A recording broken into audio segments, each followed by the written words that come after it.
Bismillahirrahmanirrahim. Assalamualaikum warahmatullahi wabarakatuh. Perkenalkan, nama saya Muhammad Khotibul Anif. Nomor induk mahasiswa 23811302007. Di sini saya akan membahas ujian akhir semester dengan judul Sumber-sumber Hukum Islam, mata kuliah fikih yang diampu oleh dosen kami yaitu Bapak Ahmad Otong Bustomi LC.MAG, Universitas Islam Negeri Siber Syekh Nurjati Cirebon, jurusan Pendidikan Agama Islam Jarak Jauh. Langsung ke materi yaitu sumber-sumber hukum Islam. Kita tahu sendiri bahwa agama Islam itu memiliki sumber-sumber hukum yang harus kita patuhi, harus kita ikuti. Apa saja sumber-sumbernya? Ya, yang pertama ada Al-Quran, ada As-Sunnah, ada Ijma, ada Qiyas. Dan metode ijtihad itu di dalamnya ada Masalihul Mursalah, ada Uraf dan Istishhan. Definisinya ya mengenai sumber hukum Islam. Apa itu sumber hukum Islam ya? Yaitu dalil-dalil syar'i yang dijadikan landasan oleh para mujtahid untuk menetapkan hukum atas pembuatan mukallaf. Jadi dalil-dalil ini yang ditetapkan oleh para mukallaf dalam menentukan hukum syariat Islam. Klasifikasinya apa saja? Yang pertama ada muttafaq alaih atau yang disepakati, yaitu Al-Quran, Sunnah, Ijma, dan Qiyas. Yang kedua ada mukhtalaf fih atau metode pengembangan atau ijtihad, yaitu dengan istilah kita kenal yaitu ada istihsan, ada maslahah mursalah, dan uraf.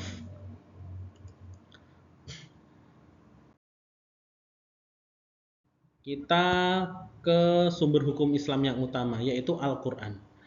Dari definisinya dulu yaitu kalam Allah yang diturunkan kepada Nabi Muhammad melalui malaikat Jibril bernilai ibadah saat membacanya dan diriwayatkan secara mutawatir. Ini adalah Al-Quran. Kedudukannya apa dalam sumber hukum Islam ini? Yaitu sumber hukum pertama dan paling utama. Jadi sumber yang paling utama. Fungsinya yaitu petunjuk bagi manusia, hudan ya, sebagai petunjuk, pembeda antara hak dan yang batil ya, dari dasar dari segala sumber hukum. Jadi Al-Quran itu yang sumber paling utama. Kita lanjutkan sumber hukum yang kedua yaitu As-Sunnah atau Al-Hadis. Ya, definisinya apa di sini? Yaitu segala sesuatu yang disandarkan kepada Nabi Muhammad SAW, baik itu berupa perkataan qauli atau perbuatan fi'li atau maupun ketetapan atau persetujuan takrir.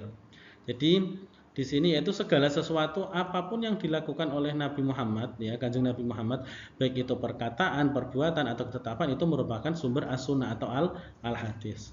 Kedudukannya di sini yaitu sebagai sumber hukum yang kedua setelah Al-Quran. Jadi yang pertama tadi Al-Quran, di sini adalah yang kedua yaitu Al-Hadis. Terus fungsinya apa terhadap Al-Quran hadis ini? Yaitu sebagai bayan tafsir atau menjelaskan ayat yang masih umum atau global. Karena ada beberapa ayat Al-Quran di mana ayat itu tidak bisa dijelaskan tanpa harus kita menafsiri dengan hadis ya. Ada bayan tasyri', menetapkan hukum ya, tidak disebutkan dalam Al-Quran. Ada bayan ta'kid, memperkuat hukum yang sudah ada dalam Al-Quran. Itu adalah fungsi-fungsi hadis terhadap Al-Quran itu sendiri. Kita lanjutkan sumber hukum yang ketiga yaitu ijma atau konsensus. Definisinya yaitu kesepakatan seluruh ulama mujtahid dari umat Nabi Muhammad SAW pada suatu masa setelah wafatnya Nabi mengenai suatu hukum syara'. Jadi contohnya di sini kesepakatan pengumpulan Al-Quran menjadi mushaf pada masa sahabat. Ini para ulama menyepakati karena tujuannya untuk menjaga kemurnian Al-Quran dan disusun secara pembukuannya di situ. Terus kesepakatan haramnya minyak babi karena dikiaskan dengan daging babi. Ini semua ulama sepakat bahwa semua daging babi baik itu minyaknya juga termasuk haram hukumnya. Syaratnya apa? Ijma, yaitu harus kesepakatan bulat seluruh mujtahid, bukan sebagian saja. Jadi harus seluruhnya menyepakati. Terus sumber hukum yang keempat yaitu kias atau analogi.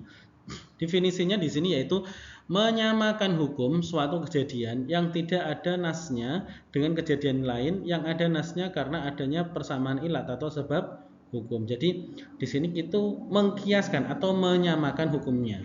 Rukun kiasnya apa? Yang pertama ada asal, yaitu masalah pokok yang ada dalilnya, contohnya khomer atau miras. Yang kedua rukunnya yaitu far'u, masalah baru yang belum ada hukumnya, contohnya narkoba. Yang ketiga yaitu hukum asal, hukum yang ada pada masalah pokok atau haram. Dan yang keempat atau yang terakhir yaitu adalah ilat atau sebab atau sifat yang mendasari hukum atau di sini yaitu memabukkan atau bisa menghilangkan akal. Kesimpulannya apa? Contohnya di sini adalah narkoba. Narkoba itu hukumnya haram karena memiliki ilat yang sama dengan khamar, yaitu bisa memabukkan, menghilangkan akal. Itu hukum yang keempat yaitu kias. Sekarang kita masuk ke metode transisi ke hukum ijtihad. Nah, dalil-dalil ini ya atau sumber hukum ini adalah sumber hukum tambahan, yaitu ada istihsan, ada maslahah mursalah dan urf. Yang pertama yaitu istihsan, yaitu prevensi hukum. Definisinya ya, beralih dari mengamalkan kias jali atau nyata kepada kias kafi atau tersembunyi, atau dari hukum umum kepada hukum khusus karena adanya dalil atau alasan yang lebih kuat demi kemaslahatan. Intinya yaitu mengutamakan kebaikan atau kemudahan dan meninggalkan kekakuan analogi. Contohnya, nah ini contohnya, ini contoh yang paling mudah kita pahami. Seorang dokter diperbolehkan melihat aurat pasien untuk diagnosa penyakit. Padahal secara hukum asal kita tidak boleh melihat aurat, itu nggak boleh. Karena di sini tujuannya itu demi kesembuhan, makanya boleh. Itu istihsan.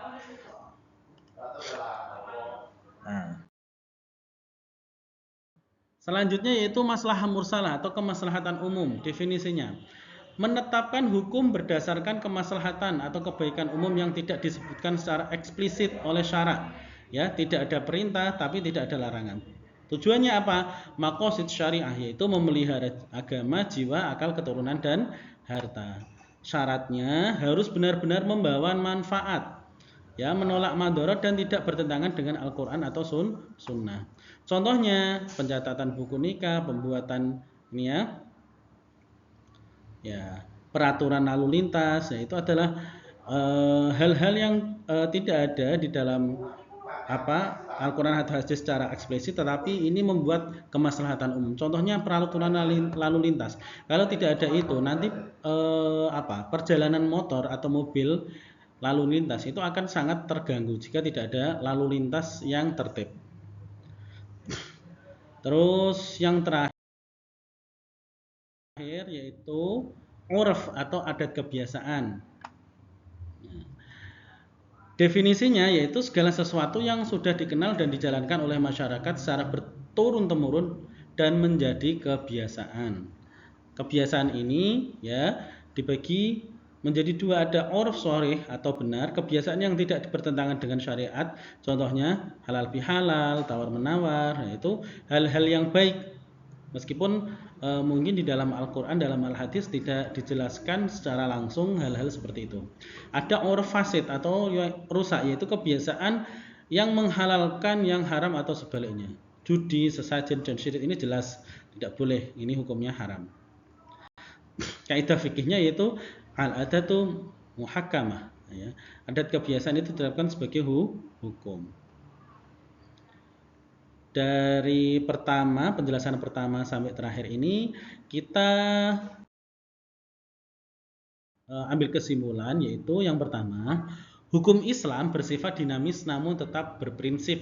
Itu yang pertama. Yang kedua, Al-Quran dan As-Sunnah adalah pondasi mutlak, jadi tidak bisa digantikan sumber Islam manapun. Jadi Al-Quran dan Sunnah ini adalah sumber yang sudah paten. Ijma' dan kias adalah pengembangan logika hukum yang disepakati. Nah, dan yang terakhir yaitu istisan, masalihul mursalah dan uruf adalah bukti keluasan Islam dalam menjawab tantangan zaman. Jadi misal ada pertanyaan atau misal ada kasus-kasus yang tidak ada di dalam Al-Quran dan hadis, itu bisa menggunakan metode-metode yang paling terakhir yaitu istisan, masalihul mursalah dan uruf.